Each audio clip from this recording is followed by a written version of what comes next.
Vivimos nuestra vida como seres humanos, cada vez más consumiendo contenido audiovisual. Multitudes de pantallas saludándonos en la mañana y en la noche, acompañándonos en el aburrimiento y en la alegría. En algunas ocasiones consumimos contenido por doquier, sin pensarlo, viéndolo como un espectador frío y sin carácter, como alguien que mira fijamente una pared sin pensar en nada, pero en realidad estamos viendo paredes con contenido y seguimos sin pensar en nada. Pensamientos que terminan filtrándose en el silencio de nuestros días. Pensamientos cargados de aquello que entró por nuestros ojos, oídos y piel. Sensaciones que recordamos y que quedan impregnadas en nosotros. Aunque no lo creamos, el cine termina influyendo en esos pensamientos. Lo que consumimos termina posándose lentamente en nuestras existencias, ya sea de manera implícita o no. Las películas que consumimos se posicionan desde visiones particulares de interpretación de lo real. Por ello es tan fundamental el entender qué estamos consumiendo y cómo eso puede estar transformando nuestras visiones de lo real. Las películas pueden hacernos sorprender sobre hechos que desconocíamos y también pueden hablar sobre aquello que ya sabemos. Incluso una película puede desdibujar las verdades que asumíamos y hacernos cuestionar sobre la existencia misma. Y allí es donde radica la importancia tan amplia que pueden adquirir películas sobre violencia en un país como Colombia, que ha estado marcado por tantos tipos de violencia. Pero, entonces, si la violencia es algo recurrente, algo de lo que se habla en los noticiarios a diario, ¿hasta qué punto las películas naturalizan una cotidianidad violenta?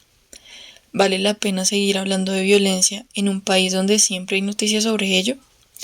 La respuesta que doy es sí, vale la pena seguir hablando de esto, pero hablar desde narraciones que no sean duales, que vean la complejidad misma de nuestra historia y de lo que ha ocurrido en Colombia, que se comprenda desde la diversidad y no desde lo bueno y lo malo, porque aún así en el país el silencio siempre ha sido una constante y no tendría sentido seguir guardando ese mismo silencio en las películas.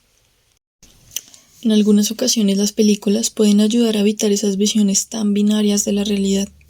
El asumir todo como blanco o negro en un país donde podemos llegar a ser fácilmente víctimas o victimarios es algo peligroso. Es por esto que una película como Alias María o La sombra del caminante o Ciro y yo permiten replantearnos las nociones de amigo-enemigo con las cuales vivimos. ¿Acaso las personas son únicamente malvadas o únicamente benevolentes? No todo entra en las lógicas de dualidad y opuestos. En estas películas se pone incluso en tensión la otredad con la cual nos construimos, la ética de la negación de aquello que no somos y de aquello que somos. En medio de esto es pertinente recordar que cualquier persona puede volverse un monstruo, y por ello todos tenemos la potencialidad de ser actores de violencia. El reconocimiento de esto tal vez ayuda a que en medio de algunas situaciones podamos comprender los contextos que influyen en diversos comportamientos y podamos hallar alguna manera de relacionarnos con estos, o simplemente entenderlos en medio de su propia complejidad. El no satanizar a los otros es el primer camino al diálogo, y el diálogo no es una mera cosa sin colores. El diálogo conformado por palabras que son corporalidad es una de las primeras maneras para hacerle contra a las acciones violentas que causan muertes. A través del diálogo rompemos aquellos muros de concretos para entender cómo los oídos que nos escuchan pertenecen a una persona con una historia, sentimientos y opiniones diversas.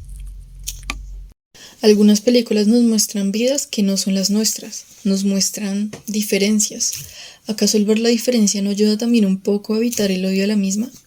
El ubicarnos en posiciones distintas a la nuestra nos puede ayudar a generar más comprensión de vidas que no vivimos, como ese dicho de ponerse en los zapatos de los otros. Humanizar vidas que han sido satanizadas, escuchar palabras que han permanecido mucho tiempo en silencio, darle una mirada a aquello que estaba en las sombras.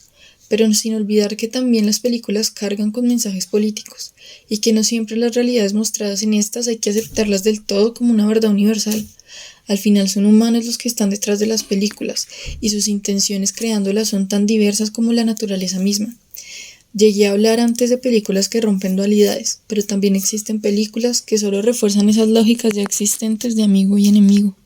La importancia es reconocer que el cine es político y dice cosas de cómo las sociedades están pensando, de qué cosas se están hablando y de qué cosas no.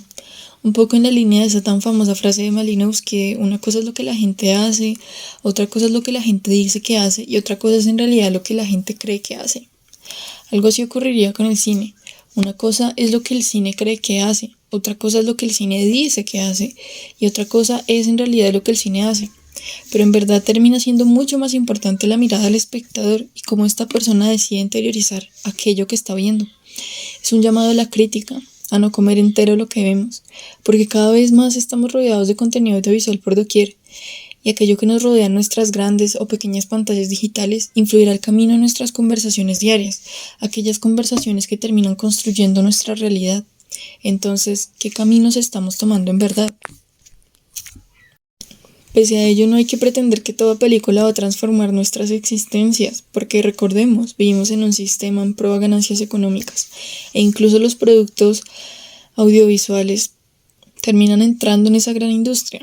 Eso deja la pregunta de cómo estamos consumiendo lo que vemos, qué mensajes implícitos hay detrás de aquellas películas que animan nuestras noches. Igualmente hay que dejar la pregunta de qué no nos están mostrando las películas. Tal vez allí encontremos la respuesta a algunas liminalidades y fronteras que en la actualidad no son tomadas en cuenta. Básicamente lo que queda es pensar en qué pared en esta obra de arte no estamos viendo.